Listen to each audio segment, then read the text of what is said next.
as much as a resident of outside Kashmir could not say, why am I made subject to parliamentary legislation when this subject in the state of Jammu and Kashmir? Could an Indian complain, could a person outside Kashmir, a fellow Indian, say that my fellow Indian there in Jammu and Kashmir has a right to property? If you take his property, you have to pay him full compensation.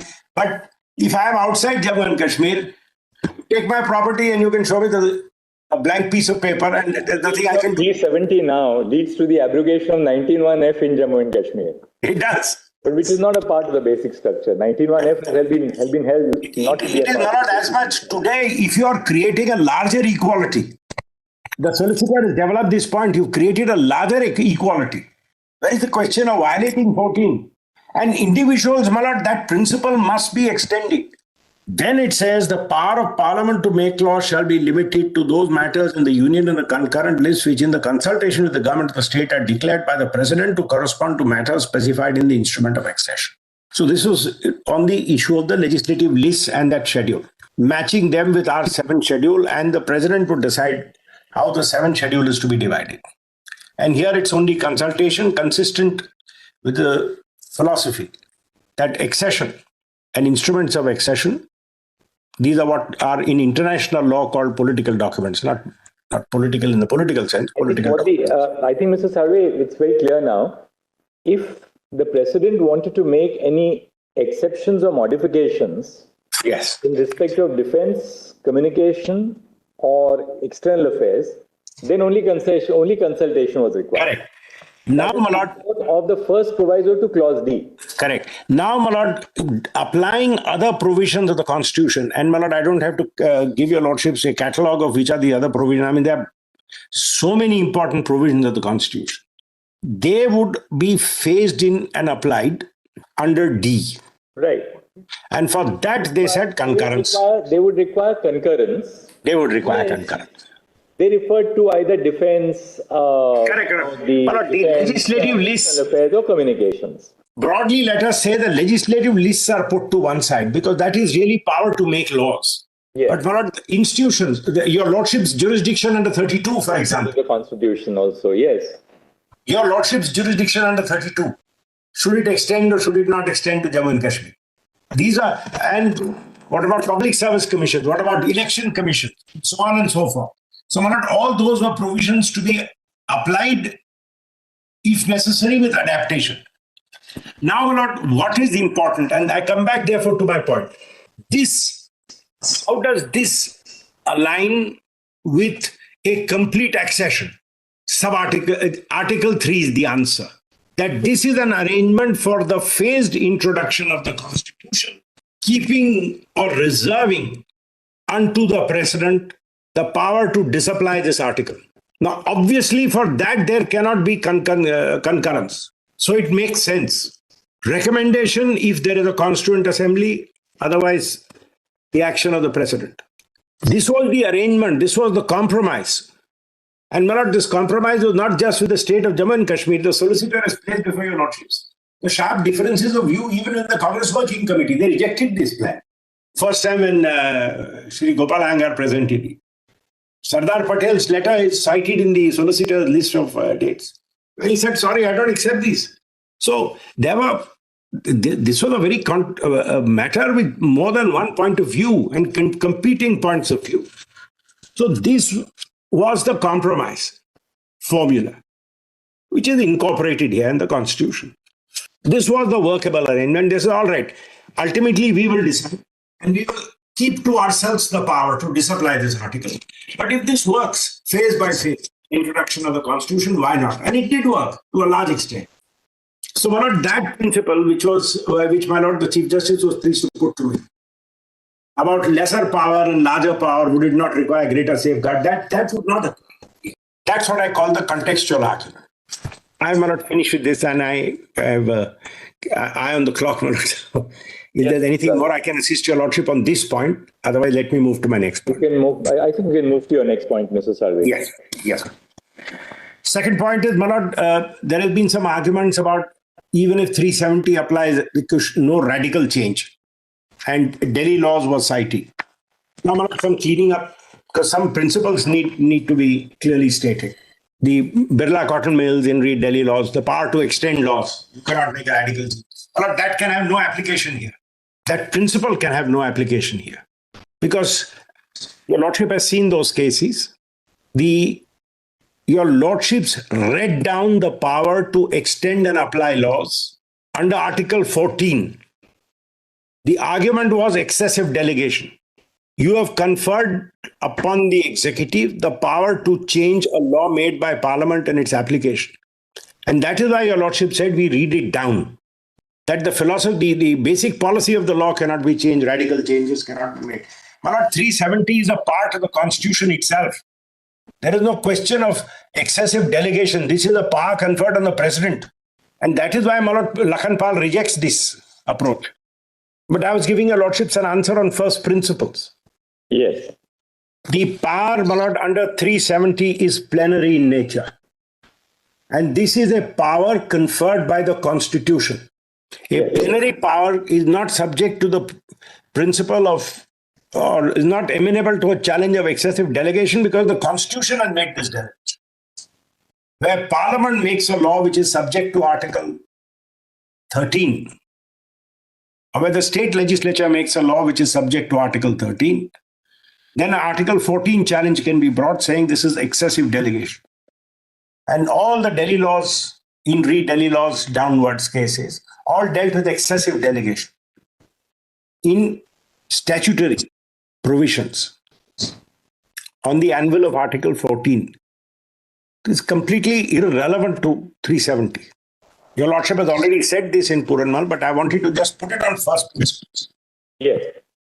The second point is that the power exercise is legislative in character.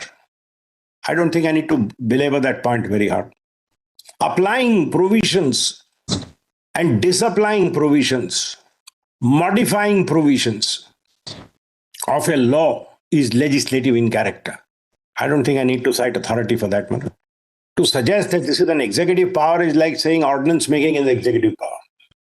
And it is done by orders. Malad, I'll just give your Lordship a citation. 1972, one Supreme Court case is 148, just for reference. Where your Lordships have said that, because there also the President can by order say this and by order say that. You're not saying this. So this is now what follows from a plenary power and a power which is legislative in character. It has a direct bearing on the next issue of the extent of judicial review, of the exercise of that power. He says, subject to such exceptions and modifications as the President may order by order specify. Yes. There is a bifurcation.